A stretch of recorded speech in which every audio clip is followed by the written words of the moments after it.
My name is Tanner Gears, and when I was 21 years old, I woke up in the hospital totally blind. That changed my life, but not nearly as much as when I became a blind job seeker, unable to get a job until I found digital accessibility. And that changed everything. And I wanted to create more opportunities for people like me, people who are blind. So we created the CAT program.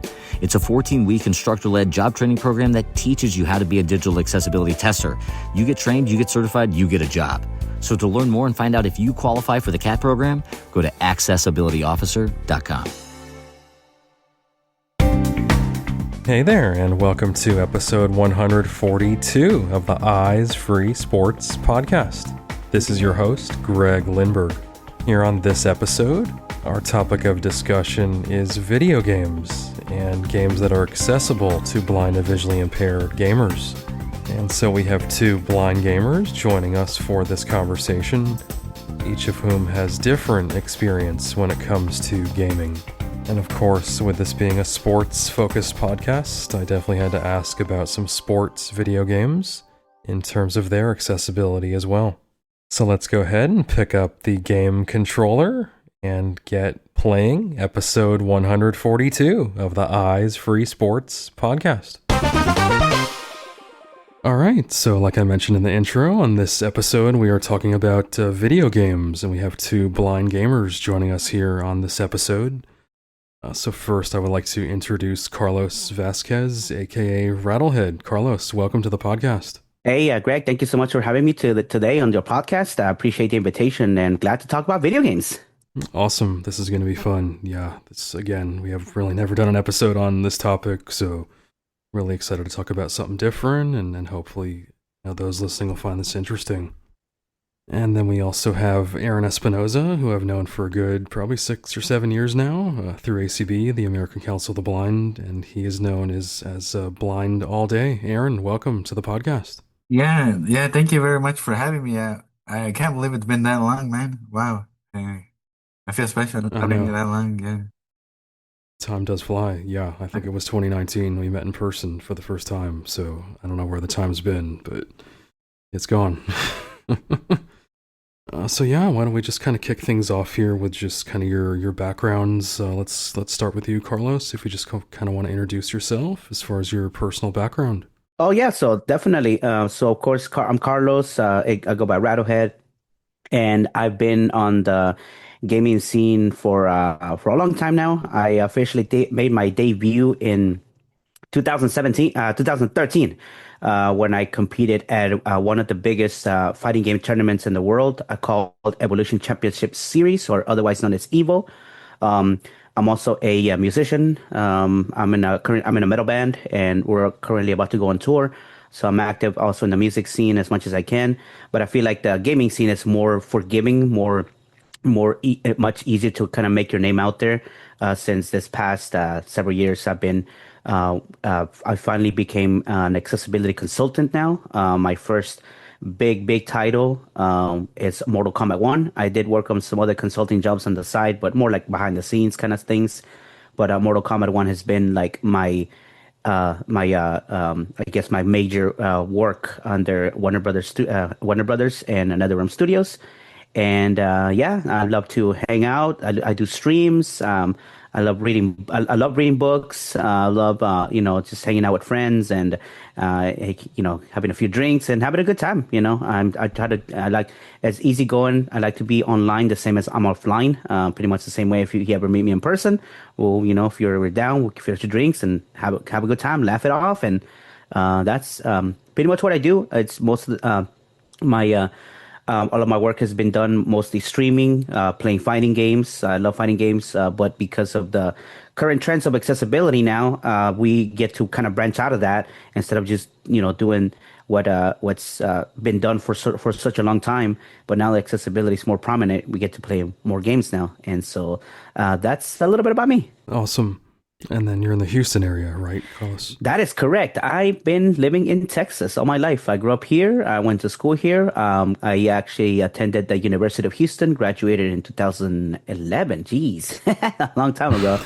But, after that, that's when I focused for a year getting good at fighting games, and next thing you know, I became known after that in 2013. Nice. And then as far as your visual impairment, what's your condition? Oh, certainly. I lost my vision due to glaucoma. So it was a progressive vision loss over time. So I didn't go completely blind, overnight. Did I did Grew up as a kid. I did have full vision, and then over the years, it just started getting worse over time. The treatments weren't done in enough time, and so if they were trying to maintain my vision, it didn't work out. And over the years, I lost my vision. And when I was in college, just when I went completely blind, and as I was losing my vision, things were changing as well for the better. Gotcha. Appreciate you sharing that. So, Aaron, how about you? I know you're in California, so just kind of tell us a little bit more about yourself. Yeah, I'm here in Bakersfield, California, and for myself, just being into gaming. I'm still a baby, like just still trying to get into it and try to do everything. But my main focus is definitely advocacy with even with the gaming and outside of gaming, there's advocacy. But some of the stuff that I have done is with Next Generation. We put together, it's called the Accessible Gaming Officer. We've done that. It's kind of off playing off of and kind of doing the same thing that the Royal National Institute for the Blind did with sightless combat. We want to do like studies about video game education, about video games when it comes to accessibility, legislation, stuff like that, mainly focusing on advocacy and legislation related stuff. So that's kind of my contribution or the things I've been trying to contribute to the gaming field. Oh, and as to my visual impairment, it's glaucoma as well. I'm also deaf blind, so that adds a little bit to the mix when I'm trying to play video games and I have to hear those audio cues, making it a little difficult. Gotcha. Appreciate you sharing that as well. So let's kind of start off here and just talk about the consoles that are currently out there, the big ones, the big names. I'm sure everyone knows, but if maybe we could start with Carlos on this one, just in terms of accessibility, what kind of accessibility features are built into the consoles currently? Oh man, we've come a long way. So now with the current generation systems, which are Xbox Series S and X, PlayStation 5, and just basically today they released the Switch 2, which also has some. It's the beginnings of accessibility finally with Nintendo. So that's the good news right now is that the new Switch came out, Switch 2, and it has some of the things that I'm about to talk about. So the all of the modern consoles now do come with low vision settings. So color contrast, in large text, bold letters, anything that can help those, yes, color blindness as well, that can help sort of adjust those who still have some vision. There are settings for that in the consoles. And for complete blind players, you all now have screen reader software, right? Each console now has its own screen reader where it helps you navigate the menus, right? For a lot of blind people who are familiar with screen readers and all that, so you can kind of just picture that. But instead of a phone or a computer, it's on a gaming system. It reads the games. You're able to access your media, and some of even the PlayStation 5 does have a way to even edit videos, like to make clips and stuff. To do it. It's a little confusing at first to do it, but it can be done. But everything is there. You can send messages, you can create parties, or you can parties as in voice chats basically. And that you can do that independently because of the screen reader. So there's that. There's also vibration. They also have features now for those who are hard of hearing. Who are hard of hearing. Maybe they need mono audio, right? You can adjust that in the settings too. So they do have things like that can accommodate most disabilities pretty much, and button mapping too. Like if you use an access controller or anything that maybe you need to customize, you're able to actually do that, and so it helps across the board, where it's not just for one game, or like maybe several games that you play. Yeah, I was just gonna emphasize what Rattlehead mentioned about Nintendo, the Switch getting a screen reader. Nintendo's notorious, like anyone could tell you, for them to do anything with that accessibility. So that's a a great step. Awesome. Yeah, I know definitely, as far as Microsoft and I would imagine Sony have kind of had maybe more features from what I kind of gather over the years in terms of accessibility. So I was definitely curious about Nintendo. So I know I'm also curious about, in the blindness community, we talk about like, is a device accessible, fully accessible right out of the box, let's say.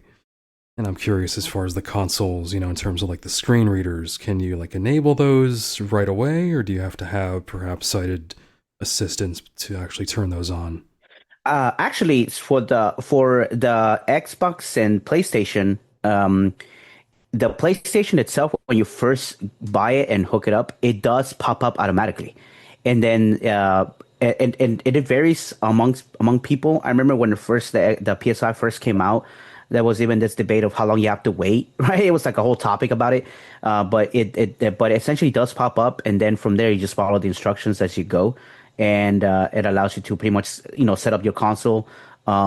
There's even ways to tell, like for most people it wouldn't matter, but if you're hanging out with friends that can see, that you're able to adjust like the width and the height of the screen, based on the like it'll kind of tell you. So it's pretty cool that they actually kind of made that accessible as well.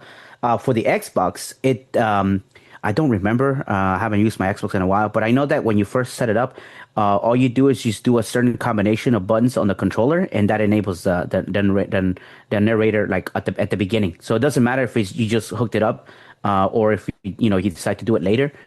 But it's right there. Nice. And Aaron, are you familiar with the Switch as far as the screen reader?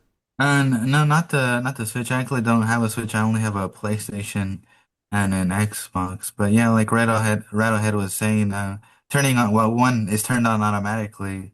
Non-blind people don't like that. It's kind of annoying for them, but I mean, for us, it's very good. And just for the Xbox, it's pretty easy. Like just a combination, switch, and then turns on. Yeah, I want to say for the Switch 2, like it's literally called the Switch 2. So it is just brand new, like it just came out. So people are still Yo, getting, yeah, people just starting to get the feel for it now. Since literally just today, somebody was saying that they got their console and they're testing it out. That right now it only works on like the main screen, like the main menus and some other menus, and it doesn't work. Like let's say if you go to like the online store, apparently it doesn't read it yet, but they did clarify that was going to start that way, and they were going to fix it as they go. So yeah, the Switch 2 is actually just brand new. sure. Interesting. So let's dive into some actual games, kind of the meat and potatoes here, I like to say. So obviously the consoles have, accessibility built in, like we've talked about, but a lot of games out there do have features as well, in addition to, the ones built into consoles. So Carlos, I believe, is it Mortal Kombat is kind of your main forte when it comes to games? Pretty much fighting games, yeah, like any like Street Fighter, Mortal Kombat, let's King of Fighters and things like that. But definitely, yeah, Mortal Kombat. It's sort of not sort of, but basically set the standard for accessibility as far as fighting games are concerned.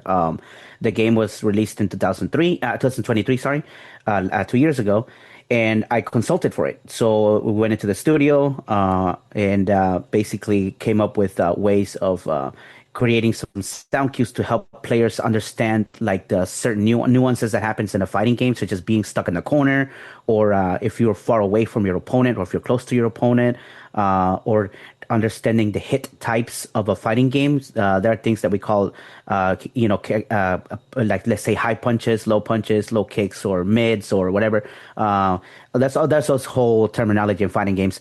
But essentially, they made sound cues to kind of indicate those, and so it helps people to understand how to block your opponent's movement, their attacks and things like that. And the game itself comes with a full screen reader itself as well. So basically, the game recognizes that, hey, this console has a screen reader. Would you like to enable it? And so you're able to browse the menus yourself. You can go, do the characters. You can even customize your characters, like the skins, like the different costumes and stuff. You can in the practice mode, which is probably like the bread and butter of fighting games. To learn to play, especially at a competitive level. You can go in there, read like the move list, the basic combos, how to set up your dummy if you want them to just jump back or jump forward or block as you're trying to practice maybe like some certain situations in a fighting game. So it's fully accessible. Obviously, there can be some improvements, later down the line, whether it's a new title. Since Mortal Kombat now, it's pretty much officially done with the support. But yeah, it's fully accessible. But as far as other games, besides that, obviously we had well, for those who may not know, actually, we had one of the biggest titles that's pretty much kind of opened the doors to know how accessibility can be done. And Aaron, I don't know if you want to talk about that. You know, game what I'm talking about. Yeah, of course. I better not know what you're talking about, but it's The Last of Us Part 2, the remake. That's the first one, and it was very accessible to many different disabilities, and that's actually what got me to buy a PlayStation in the first place. When that game came out, I think that's the reason a lot of people with disabilities, a lot of blind people bought an Xbox in the first place just to play that one game, just because it was accessible. Like they dropped that much money just to play that one game because they really wanted to play because it was actually Yep. accessible. That's what got me back into it. And I'm kind of different. Like the games that I play because I only like playing mainstream games. That's just I don't know why. I just like playing mainstream games and fully accessible games. I'm not gonna spend a bunch of money to not be able to play the game or to struggle with it. I want to be able to beat a game based on my skills, not how inaccessible it is or inaccessible it is and these different workarounds that I find. But yeah, that's kind of my take on that game. And what a great game that was. A lot of blind people and other disabilities consulted on that game. But yeah, that's really what got everything started. That's what put video game accessibility on the map. People were already doing it, video game accessibility, but that's what really put it on the map, I would say. Definitely. And for those who may not know The Last of Us, it's essentially this action adventure game that tells a story, of that you play through, and everything. And so you have to traverse to different levels, like you're walking through like an abandoned city, or a cave, or a train station, or a movie theater, or a TV station, or whatever. And what's cool about it is that it has several features that helps blind players navigate the game. Obviously, it comes with a screen reader as well to be able to set everything up anyway in the first place. So because before accessibility used to be more like, oh, here's a sound cue, and whatever, here's some extra sound cues, blah blah blah, because the first time that they ever implemented anything accessibility related in mainstream games, as far as blind players is concerned, was this fighting game called Injustice One, Injustice Gods Among Us. And it was done because, again, when what happened was, when I was at that tournament in 2013, is when I got in contact with the creators of Mortal Kombat, NetherRealm Studios, and I became friends with a few of them, just kind of behind the scenes or whatever. And they asked me, like, at the time, like, what can we make our fighting game better for you? And of course, I explained a screen reader. But keep in mind that back then, text to speech wasn't so mainstream to the way it is now. So you had to kind of double explain all these things that to us is like second nature. And so they didn't know how I need, like, you could tell that they didn't grasp the idea. But as far as the game itself, so what we did is, like, I kind of got into their world and just talked about the game itself. So it's like, hey, this game has interactable things during the fights that I'm standing next to it, but I can't use it because I don't know if I'm standing next to it. My opponents use it because they can see it, And so what they did is they added a sound cue to let you know, oh, you're standing next to an interactable. It was a generic sound cue, but at least you kind of tell that you were standing next to it, whether it's on the corner, in the middle of the screen, or or whatever the case may be. So that's kind of like where you saw kind of like the very, very like early stages of accessibility. But, years had to pass by while consoles were slowly becoming more accessible.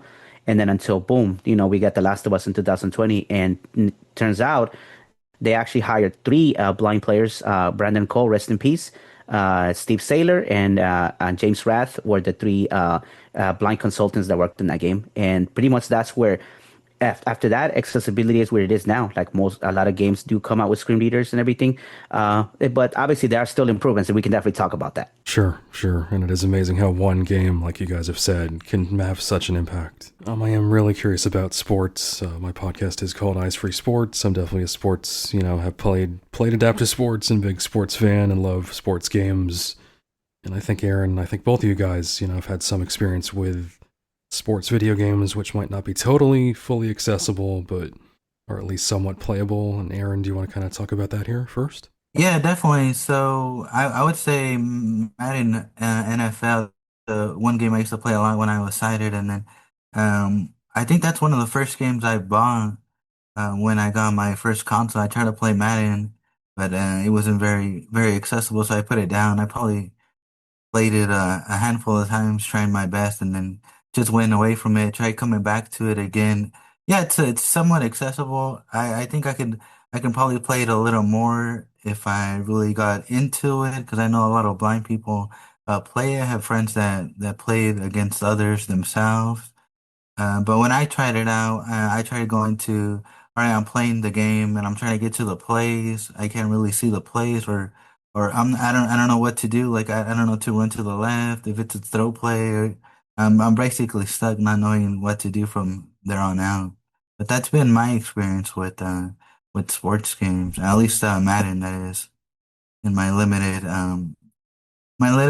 limited attempt on trying to play it. Like I said, if I spend more time with it, I can get a little more out of it, but that's my extent of playing it. Gotcha. And Rattlehead, I know you mentioned FIFA, maybe some of the soccer games, some experience with those you've had. Yeah, it's kind of a similar experience to with Aaron. So basically, it does have a screen reader.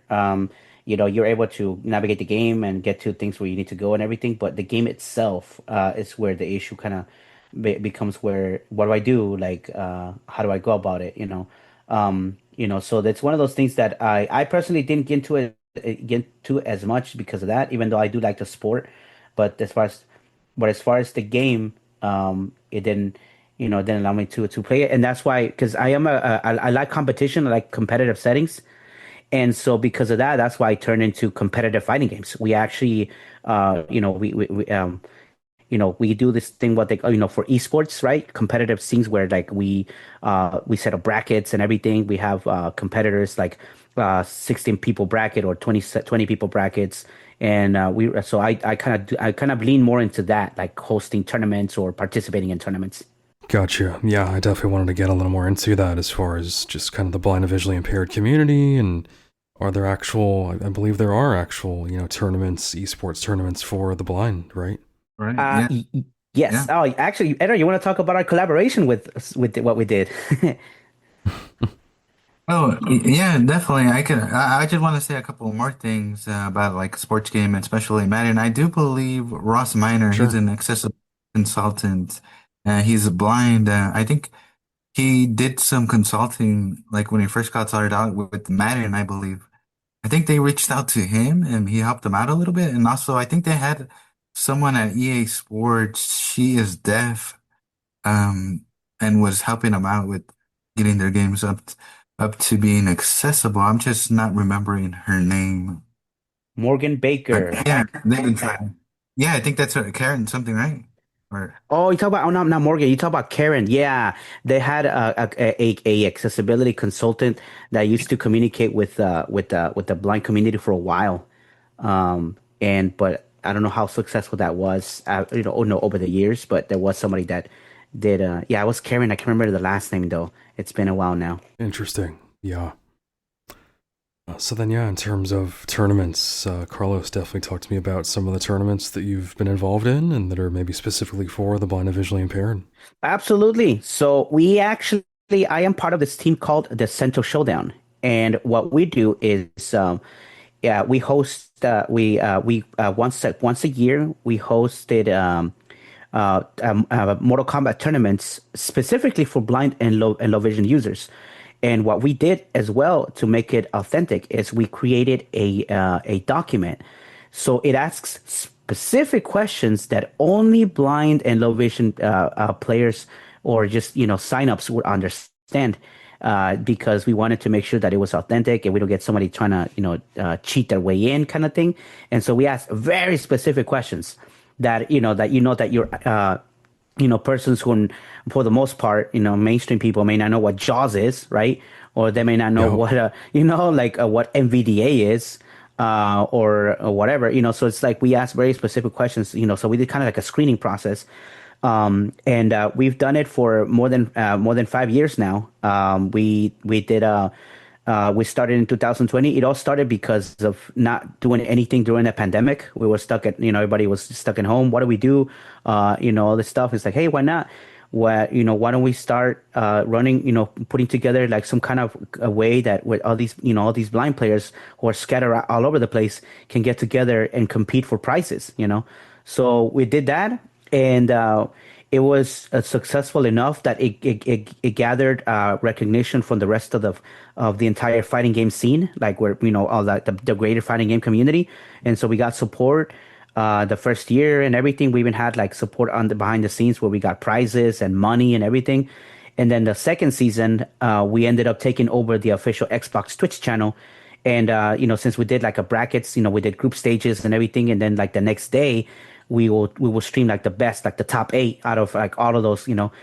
And so we took over the Xbox Twitch and streamed the top eight there, and ever since then we've been hosting a lot of the tournaments, and because of what we did there, a lot of more blind players in the community sort of got, they started hosting their own events, over the years now. So we have other players out there who host like weekly, exhibitions or whatever. So it may not be much on the line, but it's just so you can practice like whenever other major tournaments come out. And our tournament, the community considers is like the premier event. Like if once we announce, hey, there's a tournament coming up this year, everybody will start talking about it. So yeah, so there is a space, for those who are blind and visually impaired to compete. That's awesome. Yeah. And the fact you kind of partnered with, you mentioned the Xbox Twitch channel, and just the fact that, these types of events are, those in the mainstream community that are kind of aware of these events just by seeing them on platforms like that. Just, again, in terms of accessibility and advocacy, I feel like it has to help, the end goal of making things more accessible and more visibility for the disability community.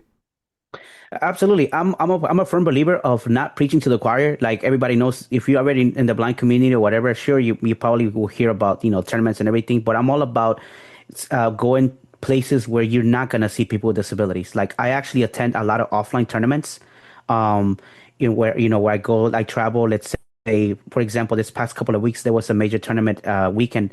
It happens every year. It's called Combo Breaker. And so I was the only blind player in the entire event.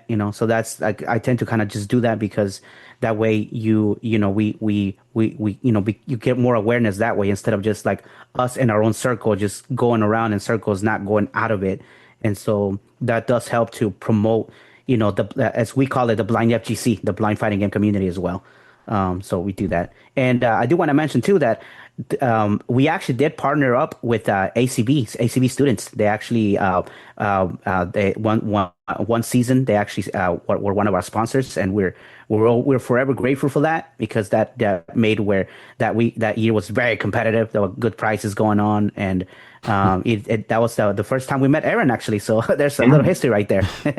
Yeah, and what year was the first year? Because was that 2020 or like you The said? first year was 2020. Yeah, it was 2020. Okay. Then 21 was the second season where we did with the Xbox the Twitch channel, and I think it's third season. I think is when you came in. I think, if I'm not mistaken, I might get the history wrong. Probably the team will listen to this and be like, "This guy doesn't remember You've his been history demoted from anymore." our leader. Yeah. Yeah, he's probably demoted. And get this guy out of our team. Yeah. We don't know who this Mhm. guy is. But yeah, I think so. If it was 2020 when The Last of Us came out, then that was a perfect timing. So yeah, so I think I just approached I approached Rattlehead and the Cento Showdown team saying, "Hey, can we like help out? How can we help out?" I think we just said, "Can we sponsor you somehow, some way? Let us put our money where our heart is and our beliefs are, because we definitely believe in accessible gaming. Let us help you out some way, somehow."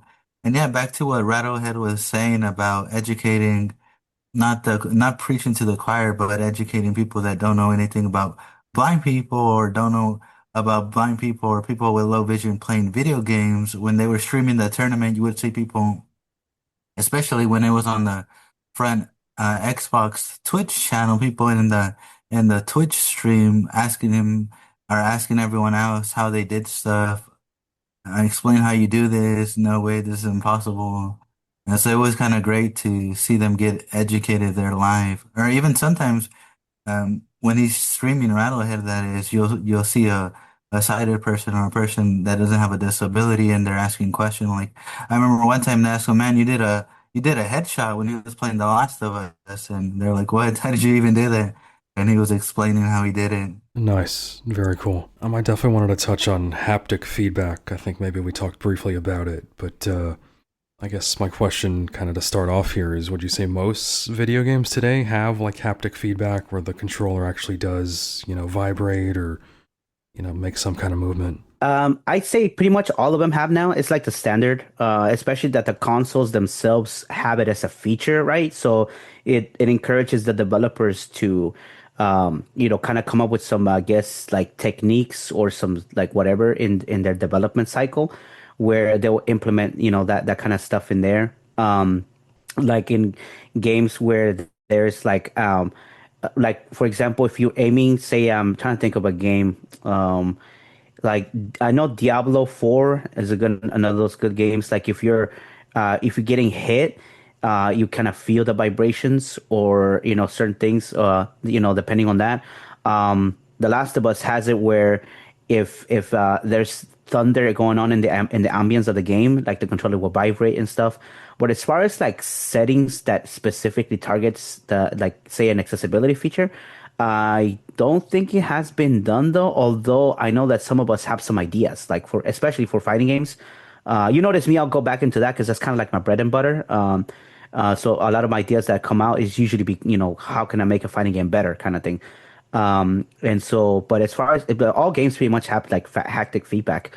And what's cool about it too is that you can adjust how strong or how like light you want it to be. So, because not everybody kind of likes their controller vibrating. Interesting. Yeah. Aaron, anything else you want to add on that? No, nope, nope, nothing else. So yeah, let's dive into kind of improvements in accessibility. So obviously there are, a fair amount of games out there that at least have some accessibility features now, but like anything, in a perfect world, everything would be pretty much fully accessible. I don't know if we'll ever see that in video games, maybe in our lifetimes, who knows, but I'm definitely curious kind of how you guys think accessibility could be improved. Whoever wants to start with that one. Aaron, go ahead, man, because I was Yeah, thinking I it can. first. Yeah, Go ahead.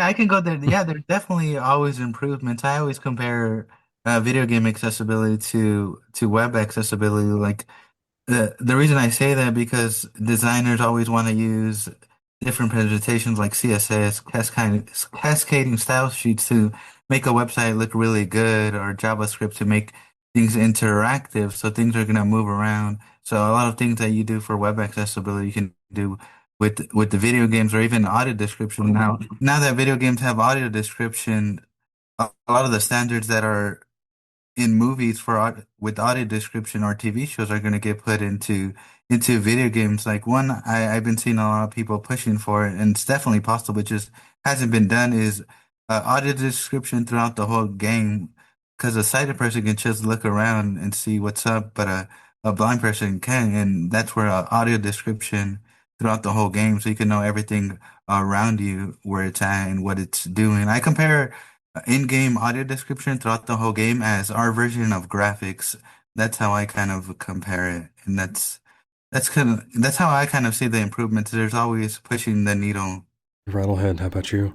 Now, for me, I feel like it's like a two-way street situation here, where as far as accessibility from the developer standpoint, they definitely need to reach out to more players, right? To more consultants, to work with them and during the development cycle, not as an after like a after fact when the game is done. It's like, okay, how can we add accessibility? Because as far as development goes, it is very hard to implement something into a code that's already been done, right? Whereas it's different when you do it from during the early stages, the development. Like you're thinking of accessibility along every other feature, right? I feel like that's basically what should be done more. Um, but at the same time, as far as players are concerned too, is that players need to understand that not every game is going to play the same, right? So what I mean by that is like, so I know some people expect like navigation assist on certain games to work like The Last of Us. The thing about it is that every game kind of has like their own specific game mechanics. And so what works for one game may not work for another game. So that's why it is important to kind of do different types of, consulting there, right? To kind of see, hey, this, you gotta understand the game first. And then you can kind of come up with some ideas that way instead of expecting this title that should, oh, this navigation assist should, every game should be like this game, but it doesn't work that way. So, it's just, it's like, I feel like it's a balance of both, kind of both ends. And as far as development goes, it's definitely important for them to, you know, consult with more players, get more feedback during the development cycle. So that way they can get more feedback because I can give an example like for fighting games when they develop these games they have testers, right? They're testing their mechanics, what's good, what's not good, or whatever. So maybe they can do that in the accessibility field. Have some accessibility consultant there. Kind of going along the way and saying, hey, this actually doesn't work, or this actually does work, right? So having that communication from the beginning will be very beneficial to everybody. For sure. Yo. And would you say, Rattlehead, like the consulting you've done for some of the studios, are they pretty open to your feedback? Are they pretty receptive to it?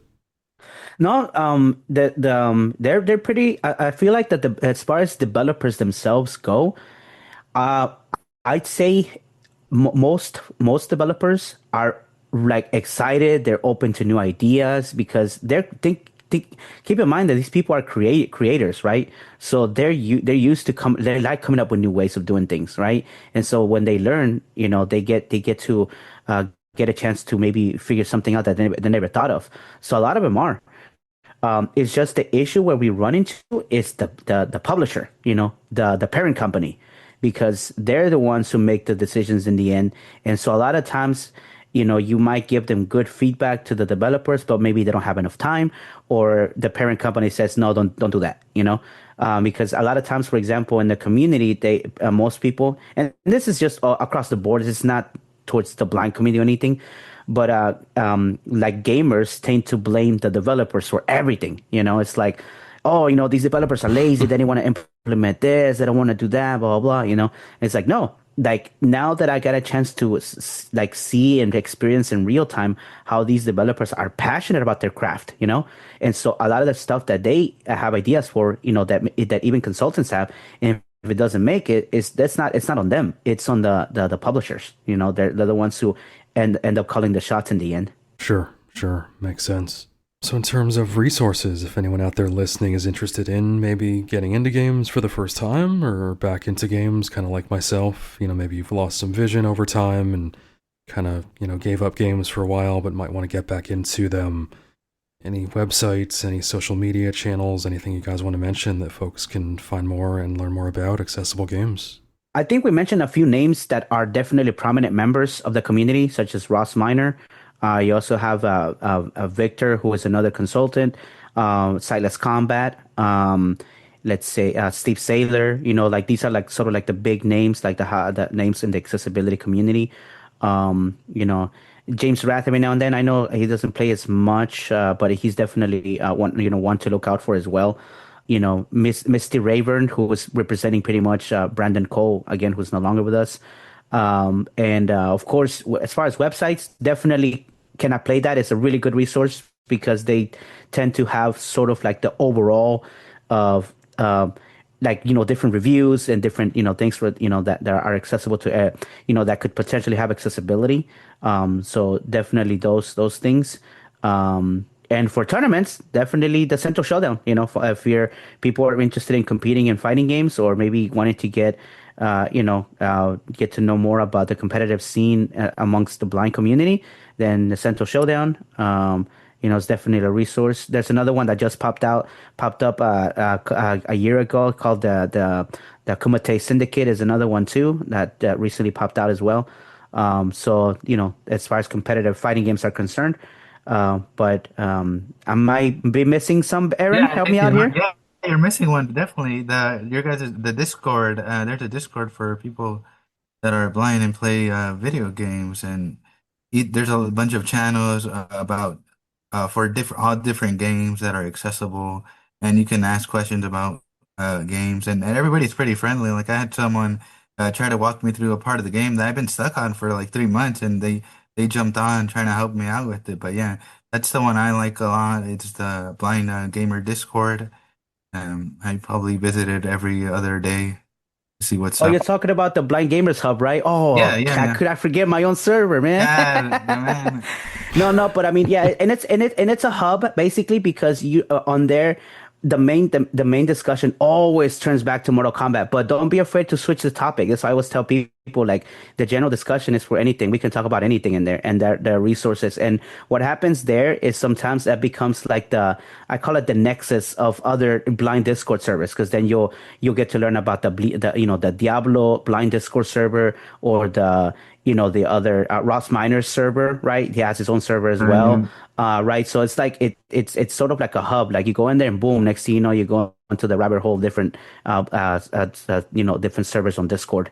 Thanks Aaron for that. Yeah, that's Yeah, yeah, yeah. Like I I said, wasn't they thinking have all about the that because chats. I wasn't trying to self promote over here, but but no, Yeah, it is definitely one of those where like but like I said, to me I just now view it as a hub like for once you kind of find your way in because yeah we can talk about audio games as well, like or mobile accessible games, anything, so it's just that the general chat tends to go back to MK Mortal Kombat all the time, but again we can always talk about anything else, not a problem. yeah, and how Rattlehead mentioned some of the bigger video game consultants. They have their YouTube channels. They definitely stream. They do presentations like educating people on video games and such. So they do a lot of great work, and they have a lot of mediums that they educate people on those, and that you can check out and learn about. So yeah, those are all great resources. And like I want to mention again, a lot of people on there in the community that are blind and low vision will be more than happy to help you out, pass a game or anything about a game. They're really friendly. Yeah, that's great to hear that it's, super kind of inviting, welcoming community, it sounds like as well.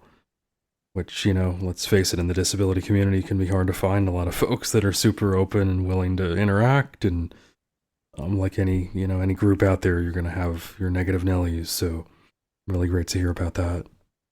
Absolutely. Yeah, no, I mean it's that's what and for me personally, this is like more like a personal view. Like I'm all about building a community where people can feel comfortable and everything. Because even on my streams, I've had people disclose their disability like on the chat, and so I have to tell them, hey, hey, if you're not comfortable or whatever. I mean, they already did it, but I still tell them, hey, just know that it's not an obligation. You don't have to do that. Like we're here just to have a good time, play, and just relax. If I'm your background noise, so be it. Like you don't have to be in the chat either. Just you don't have to talk, right?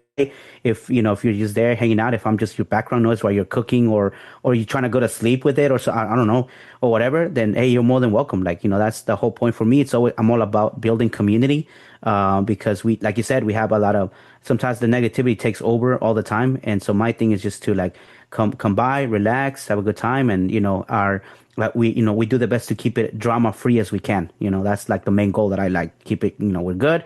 We come here to play. This is a place to come back from a long day, relax, and have a good time. Absolutely. Well said. Cool. Okay. So before we do put a bow on this episode, definitely wanted to give you guys the chance to give out your social media handles. I know, Aaron, you do have a YouTube channel as well. So anything you'd like to promote, we can start with Aaron first. Yeah, sure. Yeah, I have YouTube, TikTok, Instagram, Facebook, Mastodon. It's all blind all day. And on some where you can't find me, it's blind all day one because someone took my username. So yeah, that's where I can find me. I make content about blindness. So yeah, but that's where you can find me, and that's a little bit about me. But mainly you can find me just uh doing advocacy work, and I'm pretty busy now. Awesome.